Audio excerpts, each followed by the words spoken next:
everyone, and welcome to today's From Boxes to Butterflies. And it's going to be a fun day. I can't wait for my guest to come up and we start talking storytelling. This is something that I do a lot of. I have so much fun with stories and writing and all kinds of aspects when it comes to what you can do with a story, what you can tell people, how you can craft it, put it together. And that's what today's guest, when he comes on, that's something that he's also good at. He's known for being a storyteller. So it's going to be fun. But first, I want to start with check in on those around you. Check in on those who they've gone through something over the past month, week, year, couple of years, because some of these traumas that we deal with, it takes time to get past. And so you may see somebody who you were there when they were down. You saw what they were going through. You were going through it with them. You were there to support. Then over time, you see that their smiles coming back. They look like they're doing fine. They're doing normal, what you remember as normal. And the thing is, when you think about it and you take a look and see what's really going on, you'll kind of see it's not as normal as you thought. And so check in on them, see how they're really doing. And if they say fine, which is feelings inward, not expressed, thank you, Agape, that needs to be clarified. You need to take it deeper.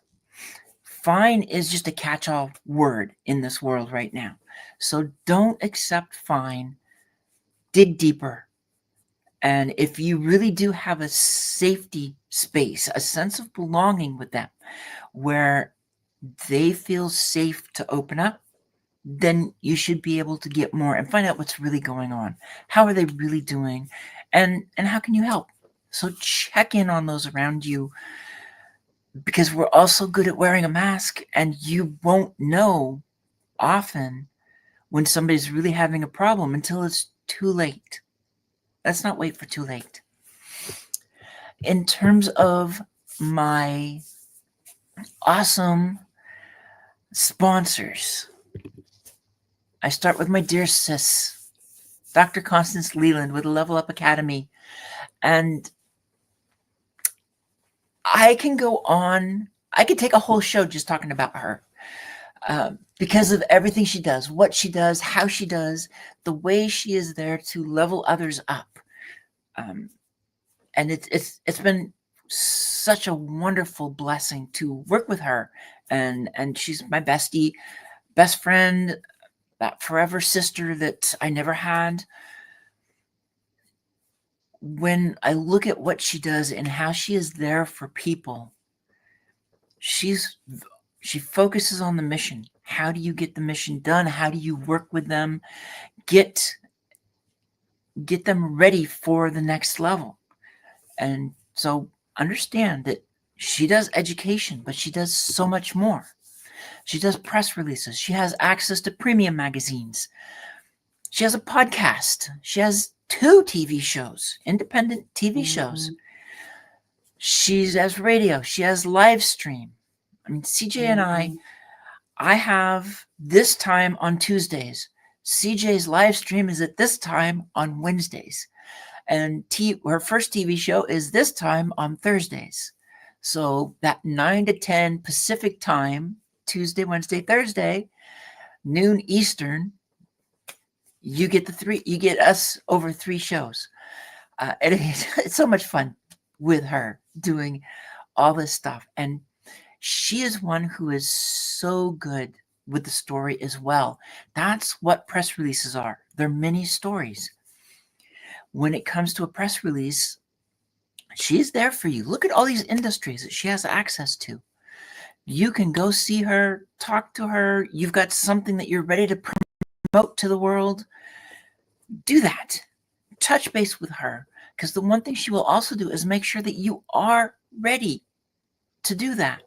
She doesn't want you to be spending money on things that you're not ready for. If you're not ready for it, she's there to say, what about this, and help you go in the right direction. I've noticed that myself just with some of the stuff that we have done together. And she understands each of us learns differently. That's the advantage of her as an educator, as public relations, as social media, as leveling up the world to be the Netflix of education. That is my dear sister.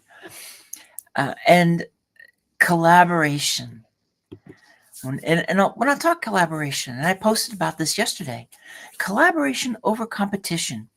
So often we see somebody who's doing something similar to us, and the natural instinct is to view them as competition. You got to beat them. You got to stay ahead of them. You can't work with them. Wrong. When it comes to collaboration, check out the Hounds of Business community. Mike Ashebrainer. Here's a group that I've watched people who you would look at them and go, wow, it seems like they're doing the same thing, and they collaborate and they do projects together. They put retreats together. They do all kinds of things together, and it works seamlessly when they collaborate, because here's what happens. Collaboration allows you to learn from each other, allows you to connect with somebody else, to grow your community as well as theirs. And when you both are growing your communities, remember, your target audience is not exactly the same as theirs. I could work with another woman who's like, we're saying women are our target audience. We want to help them do something similar. Well, out of everybody, out of all those women to choose from, my target audience is going to be a smaller group than the whole. Their target audience is going to be a smaller group than the whole. There might be some overlap, but it'll be a lot of not overlapping. So working together opens up opportunity, creates more opportunity. So go into that and understand that you can do so much more when you're willing to collaborate as opposed to compete. And another sponsor, C&M Consulting. My dear sis Danielle focuses on leading management, and she leads a management and an advisory consulting firm that specializes in HR. And think about it, how important HR is for everything that you're doing. They center around empathy-driven and heart-led solutions, ensuring compliance with regulatory requirements while fostering a culture of trust and workplace excellence. Work together. Make things happen. It's in space that HR has so many issues that we often have to deal with, and it can be very complex. So to have somebody who understands it, who knows those ins and outs, check her out when it comes to that. And yes, I keep going back to Against the Grain. This was CJ in my 4th anthology last year. We always give back to the community. The first anthology went to trees in Madagascar. The second one, trees in Honduras. The third one went to mental health. This one goes to confronting domestic violence. We're so happy with what all of these anthologies have done. Look us up. Constance Leland, Susanna Dawn, on Amazon. All of these books were also #1 international bestsellers. So check out what's out there. And then this, I put this up on the academics. We're in the midst of writing. And again, I talk about CJ because she's leading this. She knows how to work with people on writing, on getting the message out. In this case, for the academics, it's going to be a conference at the end of this month, because hey, we're in April. And no, I am not an April Fool's person, so I don't plan on any kind of April Fool's jokes. When it comes to the conference, this is where you're going to get a chance to learn from 6 different researchers that are on this project and how they are looking at their research, what they're doing to help people and to grow. So that's coming up, and there will be more information on how to join the conference. And lastly,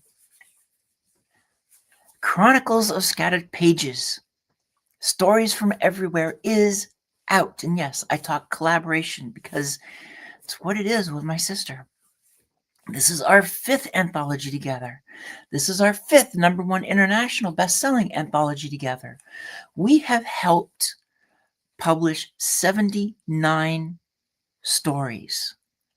So 79 authors within these books have had their stories published and been international best-selling authors.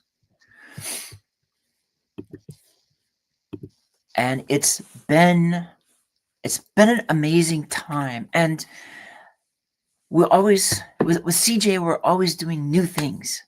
So in this case, as we're doing new things, our first anthology last year was the first one that it's in libraries. It's being used as a textbook at the University of Miami in Ohio. It's in a huge, I can't remember if it was a bookstore or a university in the Netherlands. So it's being used because we put it in more places than just Amazon. It's available in your bookstores. We had a book signing in Barnes & Noble. Well, this time around, when it comes to Scattered Pages, the paperback version is out. And unlike our previous versions, and I'll just show this one, the pictures are in color. So there's my dear sister. There's Cheerio. And in Scattered Pages, oh, I know the picture that I really have to show you. Because Scattered Pages, it's a theme without a theme. There is no theme on this. It's what the authors wanted to write. The beautiful thing about this is it was Paulette Hallam who suggested to CJ to have an anthology without a theme. Now, is that a beautiful picture of Paulette or what? I mean, let's face it. She's awesome. And that is how this book came about. So now it is out. It's in paperback. And another first, it's in hardcover. This is the first anthology we've put out in hardcover. So all of these are out there. Check them out. And it's... thing is, the next one, we're going to be announcing the next one very soon. We will start writing in the month of May. We're going to announce sometime over this next week what the theme is or isn't. Haven't decided yet. And open it up for authors to sign up and have that opportunity to join us. Because when we do an anthology, CJ and I, and this is all part of storytelling now, and my guest's not here yet, so I'm just going to keep going with this. Storytelling with us is about having our support through every step of the process. When you're writing your story, we are there to hold your hand on editing, on how to put it together. If you need structure, to work with each of our authors individually and as a group. Anybody who's worked with us, they know this process, and everybody is involved. By the time it's done, this small family is ready to ready to have their book published. They know so much about each other, and they're ready to level up. And many of them, once we're done, because we work with them through everything. CJ and I were doing the marketing, the publishing, the editing. We're there every step of the way. And we've had repeat, and we've had authors who they go on to start writing their own books after this, even when they weren't sure about it. So let's see who all's here, because it looks like my guest is about ready to join us. It's awesome to see you, Homer. Homer, one of our authors. Welcome, Leanna. Thank you so much for being here. Love seeing you here, Ollie. Yeah, Ollie's here with Homer and Lisa. And I love plugging my sis, Lisa, because when she shows up, if you have any questions when it comes to menopause, Lisa's the one to go to. She knows so much about it, ins and outs, diets. She was in our book, and her chapter was amazing. Check her out. And guys, you may think, oh, that's just menopause, that's women. Well, you get andropause. So you get your own issues, and she does understand that. So check out my dear sis. And I'm going to bring up Jay because I see him here. Hey, Jay, how's it going? Hi, Susanna. You know, I was in a meeting that kind of ran over, and I'm actually still in transit back to the office. But you know what? I wanted to make sure that I showed up, and I showed up for you because of what you do for others and what you've just mentioned about helping others tell their story. You know, I may have the title, the Storytelling Strategist, but what you and Dr. Leadon, CJ, what you two do for people and for people that want to be not just artists but authors, I think it's a phenomenal thing. And this last anthology that I was a part of really shows exactly the power that that service and that, I guess, work that you do for others really shown through. And Homer, he really brought it home. Yeah, pun intended. Because he really put out the message of why it was important to him, and really that's what storytelling can do for people, right? It can be so, so many things, including, a bit of catharsis, right? So I, I just want to commend you for that and for allowing us to participate in these anthologies. So I wanted to take the time to say that. Well, it was such a blessing for everybody that was there. The stories, the amazing stories, and with you, this is kind of like a continuation from what we talked about last week. It was on Saturday. I posted a video clip from me asking you about the hook, because that was number one. Your response when you started it was so perfect. When you talked about the hook and how it's like the fact that you're a Pacific Islander. Of course, you know about hooks. Yes, uh, you know, a lot of times my wife Renee will roll her eyes at my puns or my dad jokes, um, but it draws attention, right?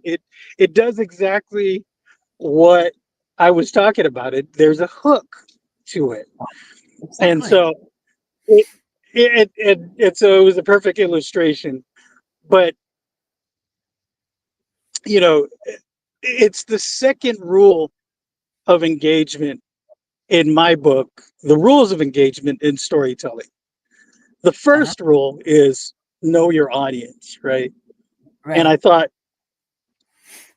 this would be a perfect time, and it was a perfect way to illustrate my point. I'm thankful that it was received well. So Yeah. Well, and CJ's here too, and I remember how much she was laughing when when you first started that. But I want to talk about storytelling because it's what you do, and I you've got your book on it, and I want your take on storytelling because I know that my approach is a little bit different than probably the majority of people. So I want to go through and have you kind of talk a little bit about your approach to storytelling. oh sure, absolutely. So storytelling to me, right? I think when people hear the word storytelling, it it conjures up one particular image to them, and that would probably be, a parent or a guardian at the bedside of a child reading a fairy tale, right? But storytelling has been a part of the human experience for millennia. It's how we communicated for all that time. And it's how we continue to communicate. And it's how we do that, the efficiency of it, and the message that we convey that really brings that home. And how we do it to me is an important part of storytelling. In order for you to have a message that resonates or aligns with your audience, you have to have at least the basic knowledge of how to tell a story. We all know how to tell stories, but how can you do it where it's going to land with your audience the most effective way, in the most effective way? And that's where my book came in, The Rules of Engagement in Storytelling. How do we engage our audience? Hmm. Really, that's the important thing that stood out for me a couple of years ago at the precipice of the introduction of AI and Chat GPT. Yeah, it's and so many people are it's well, I feel like too many are trying to just let that be what creates their story and then publish it. It's like, nope, doesn't work that way. Right. I look at it like I look at it like this. It should be a tool rather than your voice, right? Right. If at the end of any anything that you do with AI, and at the beginning, it's you, the human, the person who puts in the prompt, and then the person who goes back and reads what AI had just given you, and that still connects to you. Now, if it was truly autonomous, all you would have to do is wait on them to create them, and I'm saying I'm personalizing them. AI, any AI, you know, either chatbot or just any of the platforms that are out there, if it was truly autonomous, you just wait for them to create it for you. But that's not the case. You still have to put in the prompt. You still have to go back and read what was written by AI. And it there can be, you know, some falsehoods and mistakes and things that come from AI. Don't just go by what it spits out. You really have to go back and read it.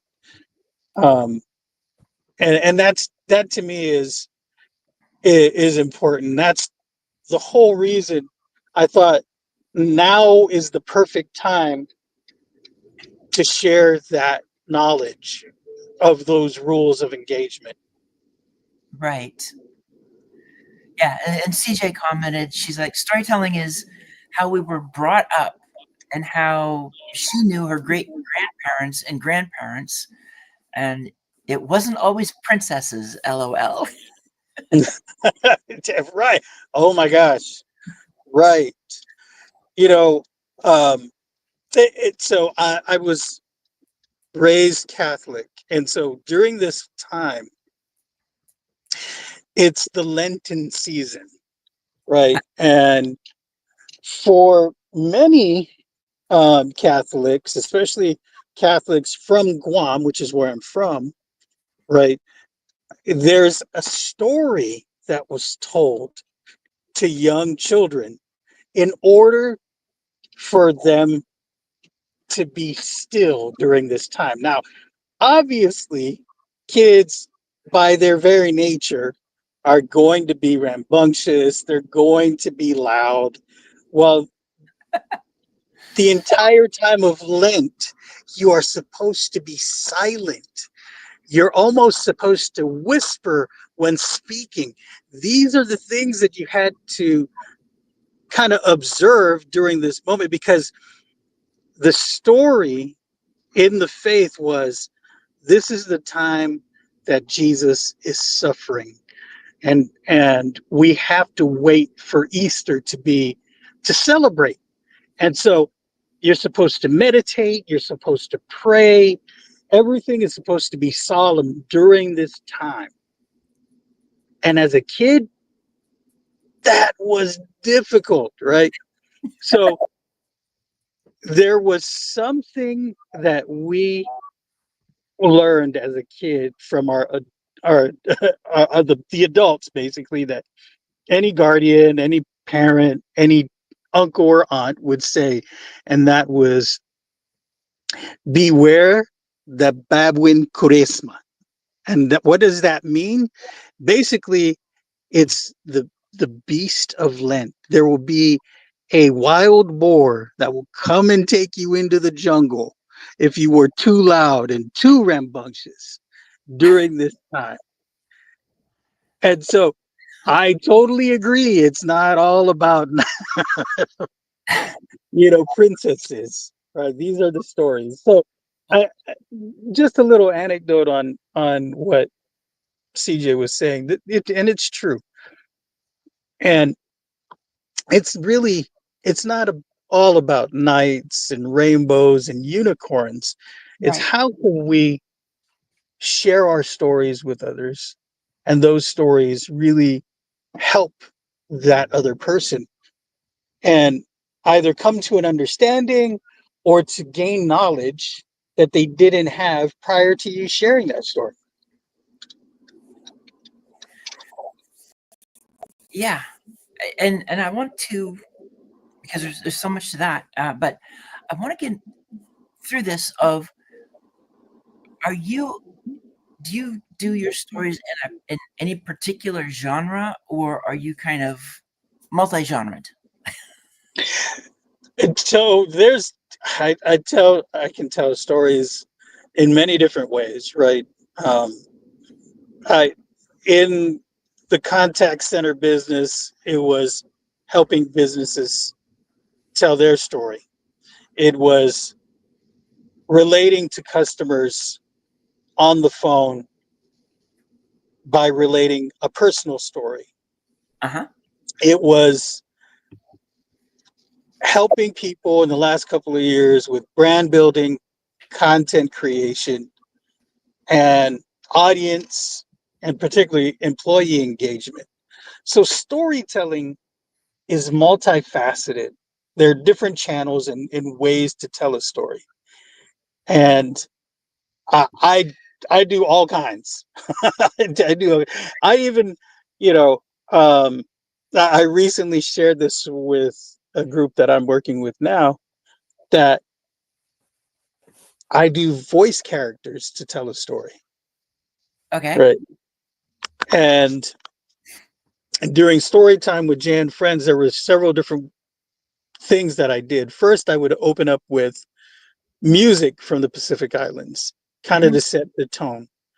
And then I would transition into talking about the piece that I just played, and then I would then share my own personal either poem or short story. And then following that, I would go into voice theater and let a voice character expound on my poem or story. So it it just brings a another voice to the conversation. Even though it's mine, it's the character's voice that I bring. Right. And and and so yeah, there's many different ways to tell a story, but you have to make sure that you have the basics of how to tell that story effectively. Right. And there's there and it is there are some basics. Um, and I want to kind of go back to the um, for as you talk about the know your audience.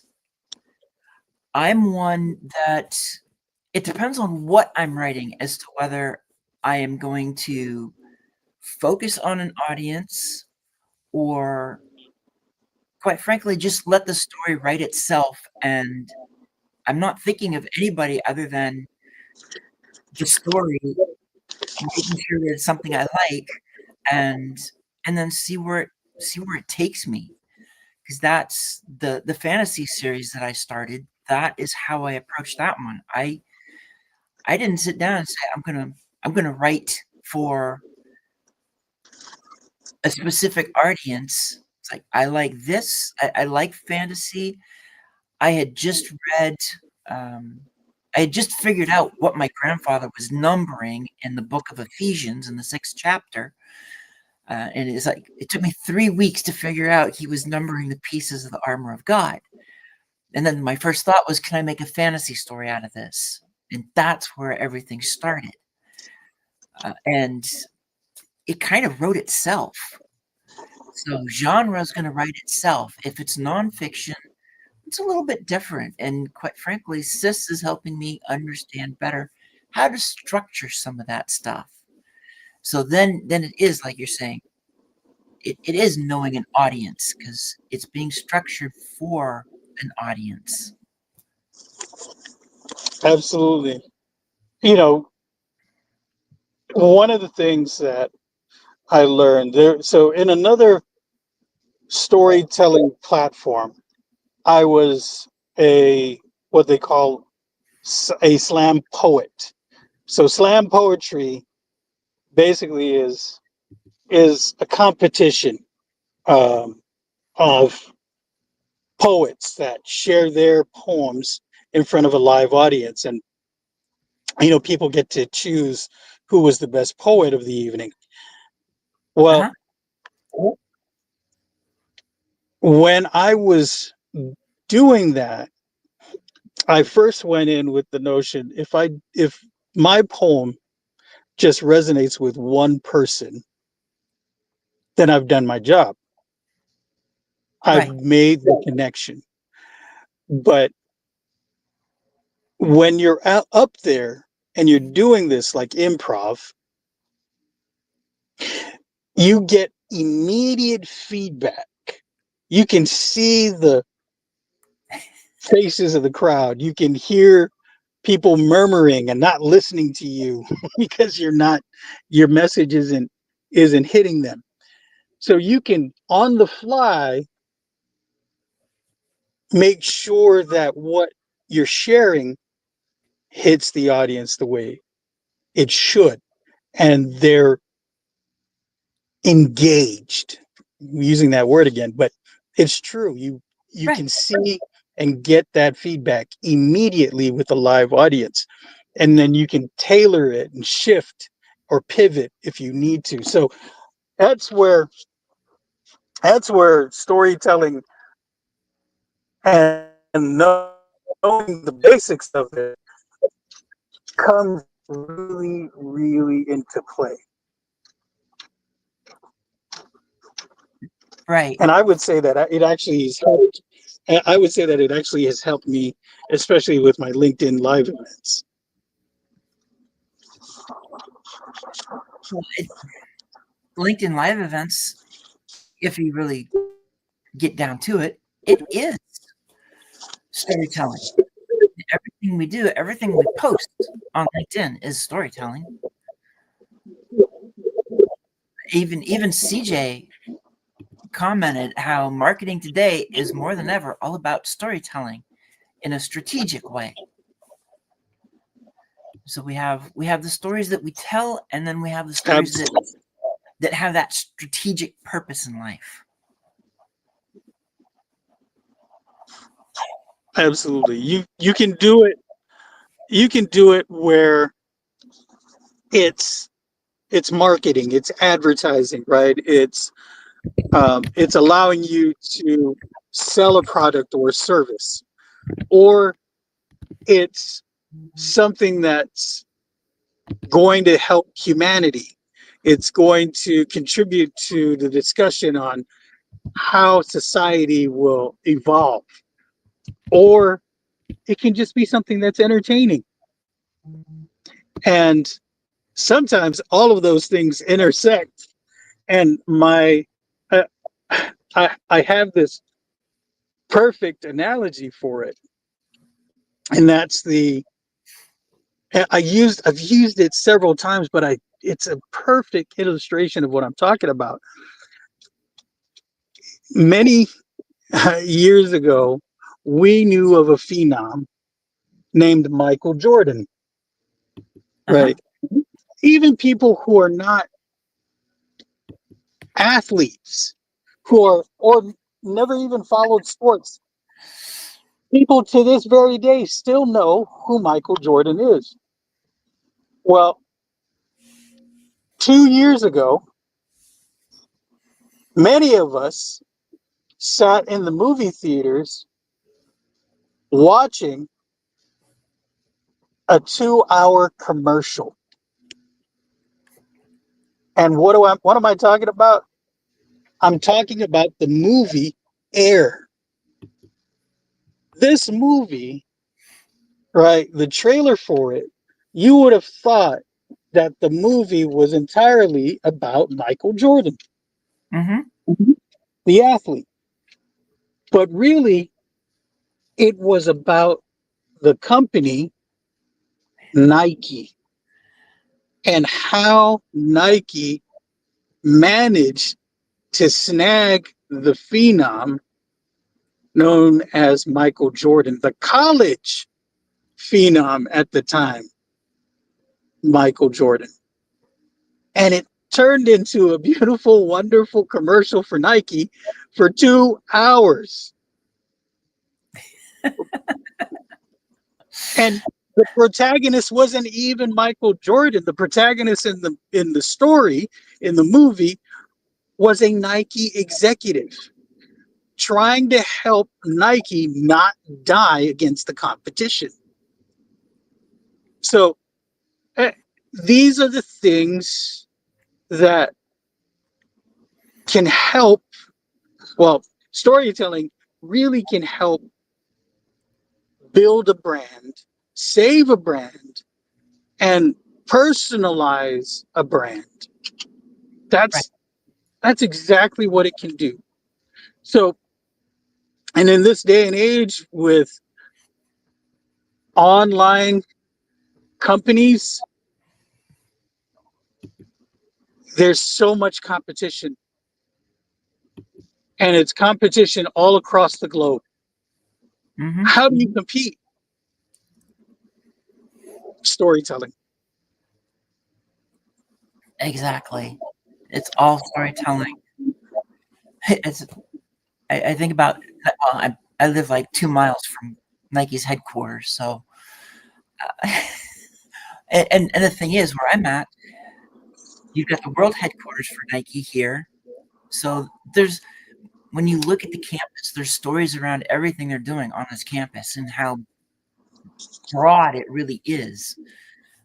And then also in the same town, Adidas has their own North American headquarters. So there's another piece of the story is Nike has created such a story that the competition wants to make sure they're in the same place and not. It's almost like they don't want to be too far away from Nike, so they know what's going on better. Right.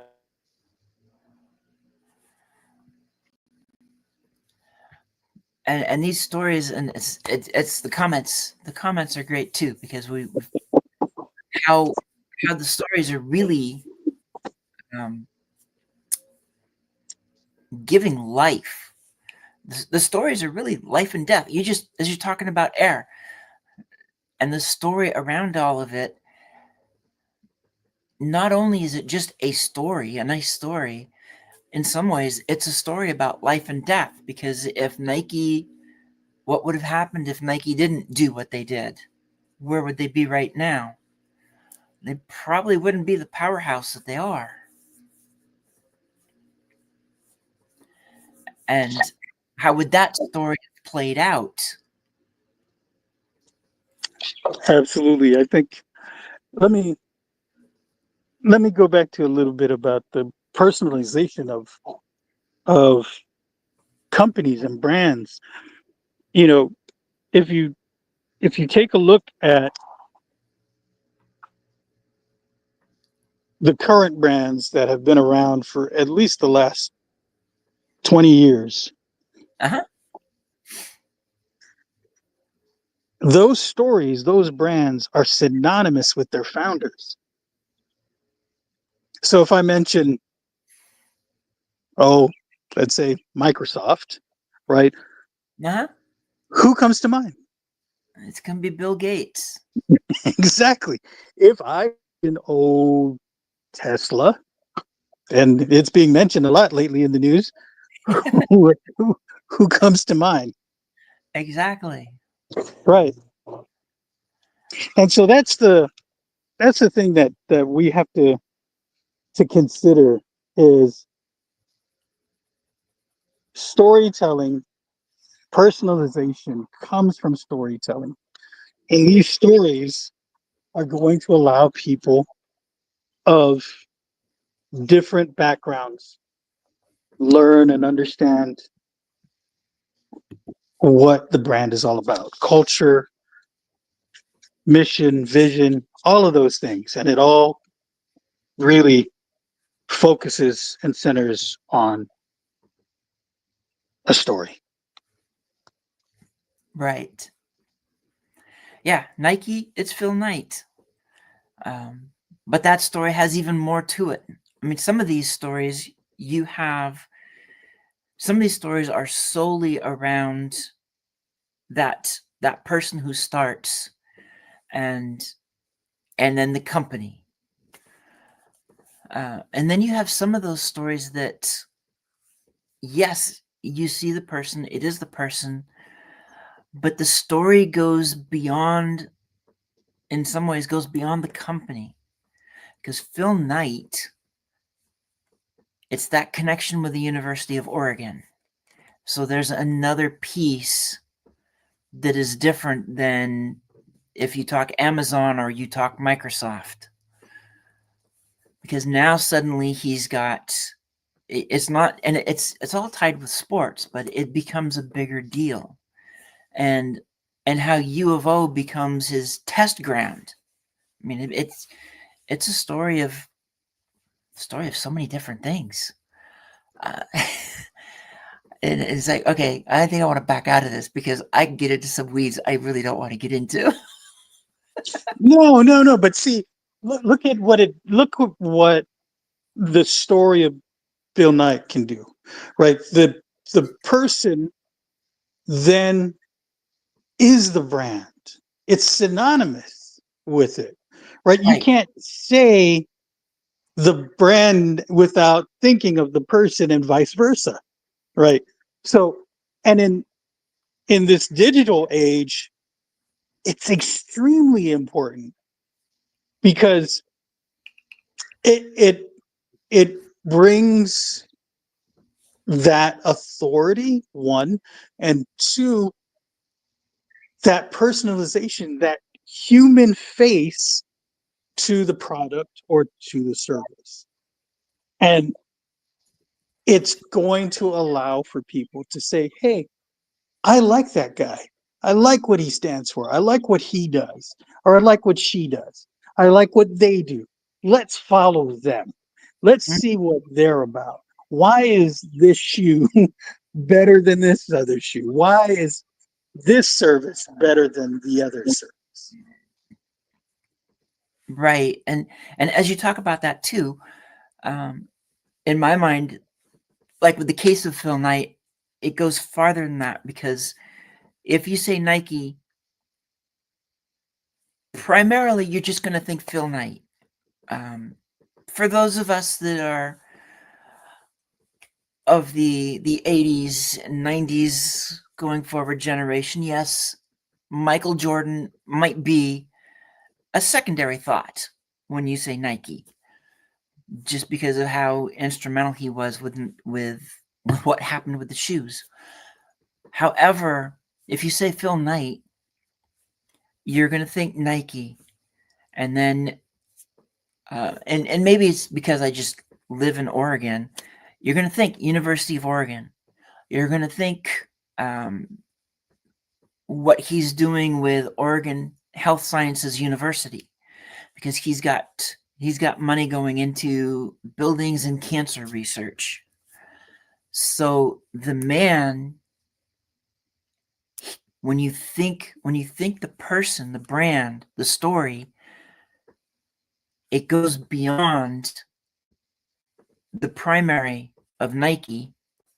Whereas when you think of Nike, you just think of, you'll go straight to him, and it won't be as broad. It won't have as many tentacles that come to mind from the brand item than it will from the person himself. And that's all part of his story, whichever his or her story, whoever that lead person is. Many, they only really focus on one thing, and that's all they do.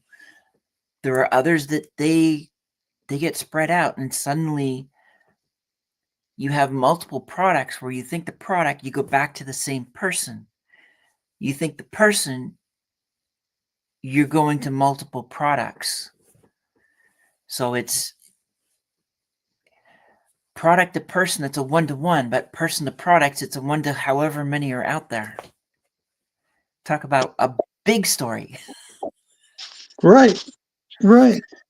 And so it's, if going back to what I was saying when I was a poetry slam poet, even though my thought was if I just resonate with one person, then I've done my job. Mhm. In doing so, though, I was able to reach the entire audience, you see, because, and we could oversimplify it and look at it from marketing and talk about it from the customer avatar perspective, right? But really, at the basis of that is the thought of who my audience is. And if it's just this one person, what can I say to that one person that would impact their lives? And that's how I looked at it. That's how I look at a lot of things when I'm trying to convey a message. Yeah. And when CJ and I talk to our authors, that's one of the things we try to make it understood is the story. There's somebody out there who needs to hear that story, needs to hear what it is you have to say, what it is you've gone through, what it is that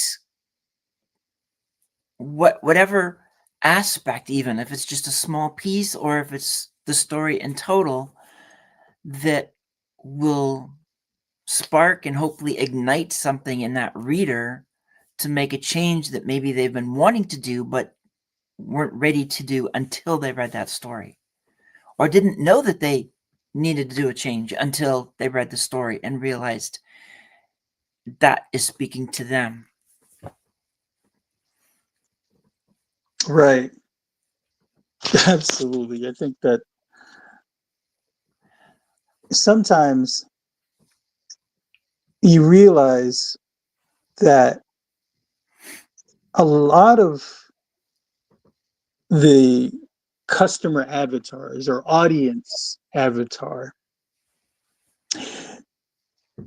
there's usually a point where there's a realization, hey, am I talking to myself here? Is the message really for me? And there's a bit of philosophy there, but really there's a practicality in it. If you're able to understand it and if you're able to contemplate on it, then there will be someone else who can as well. And a lot of people don't, they tend to focus on the perfect customer avatar. And Right. and while we're supposed to know our audience, if you don't, if you're still kind of struggling, right, then you become the audience. Place yourself out there. And is what you're saying, is what you're writing, is what you're trying to put together, piece together, is it going to sit with you? Right. So, and that's the the real issue when thinking about any type of storytelling that you're going to do. And that's where these basic rules that I've gained over the years have come from. I started out as a cub reporter, and you know, I came to a point where I didn't just want to provide information. I didn't just want it to be dry and without um, my personal feelings or emotions attached to it. And you know, first off, I'd like to dispel the myth that reporters aren't supposed to have their biases. They do. What makes a good reporter, however, a great journalist, is the fact that they can set those biases aside and provide information. But there came a point in my life where I said, there's just no way that I can do that without placing myself in the middle of this. And it took me a little bit of time to pivot, because it for 14 years it was ingrained in me. Stop putting yourself in the middle of the story. Um, and so when I wrote poetry and things that were really important to me, specifically my culture and my heritage, I could not divorce myself from that story because that's me. And I think those types of stories have a greater impact on society. Yeah, and they do, because that personalized, in many ways, that's what gives the story life. If it's not personalized, if you're trying to be too perfect, it becomes dry in many ways. There's nothing to hold on to. Right. I I like to use a lot of pop references when I talk about stories. One really big pop reference is the movie The Matrix. Right. All the movies. Right. What happened in the telling of this story was the Matrix, the first iterations of the Matrix, it failed, and the humans didn't take to it. Why? Because it was too perfect. Human beings, by our very nature, were inquisitive, curious. Why is it that things are so perfect? It's like we're in heaven, it's Shangri-La, it's Nirvana, all the things. And so they rejected, based on our nature, the Matrix, right? And there's an analogy here, but it's also reality as well, that's how we are. There's something amiss here. This, kids are going to say, "Oh, that's a little sus." We do. It seems too perfect, and so that's, if we just look at even business, right? Being an entrepreneur, it starts off with a problem and solving the problem, right? That's who we are as human beings. We're looking for this issue, the problem. How do we solve it? And we get even satisfaction from overcoming these issues and problems and finding that solution. So our entire society is based on it. So when everything is so nice and neat, people don't tend to resonate with those types of messages. And I think, if you really look at, especially the coaching industry, whether it's life coaching or business coaching, any of those industries, Mm-hmm. you're trying to, again, it's a business. So as a business, you're always going to try to solve a pain point, Right. and bring that product or service to market. And so coaching, by its very nature, right, it can't all be perfect. You have to show, here's the issue, here's how we can fix it, here's how we move on, right? And so storytelling, that's what makes it beautiful. In order to understand happiness and joy, you you're going to have to endure the pain and the suffering to be able to get to that point.